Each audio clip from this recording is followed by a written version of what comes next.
Hello, I'm Tony Ko, the host of TalKIT Global.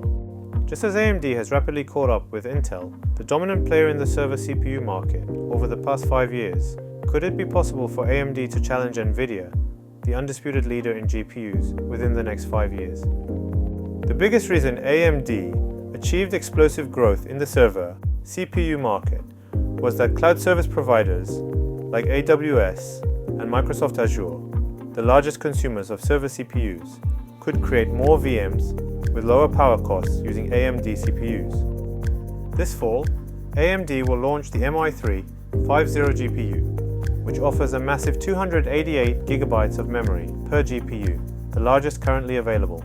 This allows AI service companies, the biggest users of GPUs, such as OpenAI, to access cost-effective GPUs. In simple terms, this means AI service providers will be able to process significantly more tokens per dollar spent, ultimately improving their cost structure. Compared to Nvidia's competing Blackwell product, AMD holds a clear advantage in memory capacity. FP64 is primarily used in HPC, simulations, and high-precision computing, and since the supercomputing market is also an important segment for AMD, it continues to maintain a significant performance edge in FP64 to support that market. So that's why AMD GPU are widely used in supercomputers. And when it comes to AI performance in FP16, FP8, and even FP4, they also hold an advantage over competitors. Having nearly 1 point, 5 times more memory size in high-performance GPUs is truly impressive. That's right. I remember there was a lot of applause when that was announced during the keynote. Developers love having more memory. From a TCO perspective, although the exact pricing hasn't been released yet, we expect it will generate roughly 40% more tokens per dollar. Ultimately, for AI service providers, it's like how ChatGPT offers a certain amount of usage for free and then charges users who exceed that limit. Doesn't that ultimately put all the load on the memory? Since that's the main cost factor, AI service providers will be able to create a much more cost-efficient solution. So in the end, AMD's goal is to provide AI service companies with solutions that enable them to operate more cost-effectively. It's essentially the market they are most directly targeting. Once a high-quality service takes off, the resources needed for inferencing, and service providers will scrutinize cost efficiency above all else. How strategically AMD is focusing on improving cost efficiency for AI service companies became clear at the AMD Advancing AI 2025 conference a few weeks ago, when OpenAI CEO Sam Altman mentioned that they had been providing product feedback to AMD on the upcoming MI450 GPU for several years. One of the biggest differences has been we've moved to these reasoning models. So we have these very long rollouts where a model will go off and think about a problem and come back with a better answer. But this has really put pressure on model efficiency and long context rollouts. We need tons of compute, tons of memory, tons of CPUs as well.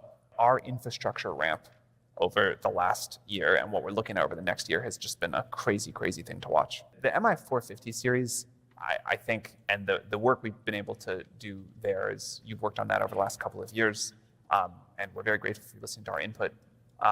Hopefully we'll be a good representative for what the industry as a whole needs. But we are extremely excited for the MI450.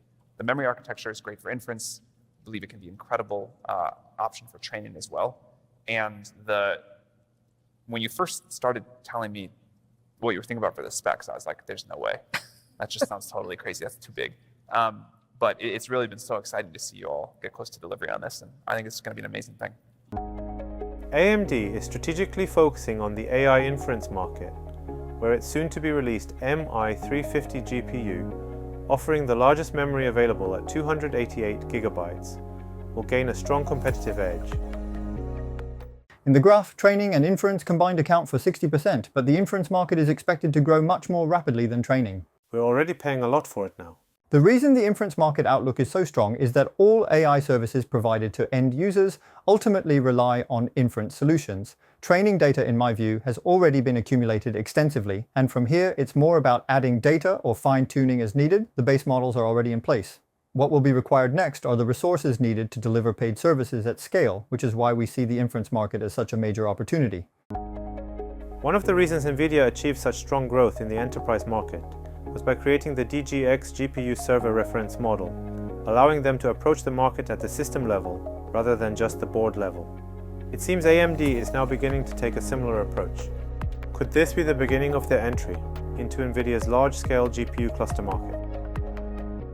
Nvidia released a standard called NVL72, which is designed to house 72 GPUs, but we are proposing an optimized design that can fit up to 96 or even 128 GPUs in a rack to deliver maximum performance. So just like Nvidia built its own DGX servers and sells them under its brand, AMD will develop a reference architecture that server vendors can then build upon, correct? That's correct. That's why we provide architectural technologies to server manufacturers. If you only develop CPUs and GPUs individually, you'll inevitably run into optimization issues later on. To speed up market accessibility, we've created a standard architecture. Once we've fully optimized this architecture and prove that it delivers the best performance as a reference, manufacturers can simply follow it. This needs to succeed in order to open up new markets in the future. Exactly. This is the first time we're proposing an architecture down to the rack level, and we're introducing it alongside the launch of the MI350 series. The term most frequently mentioned at the AMD Advancing AI 2025 conference was open software ecosystem. It felt like a realistic and smart strategy for AMD to leverage the open ecosystem to catch up as quickly as possible in areas where Nvidia is strong, such as AI networking and development frameworks. We are preparing for scale-up networking. This hasn't been released yet, but it will likely launch next year along with the MI400.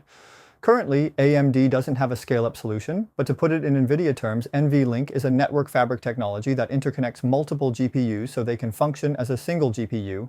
AMD plans to introduce a similar GPU to GPU connection technology with the MI400X through the Ultra Accelerator Link, UAL, an open consortium standard. UAL is the technology coming next year, and the final piece is Ultra Ethernet.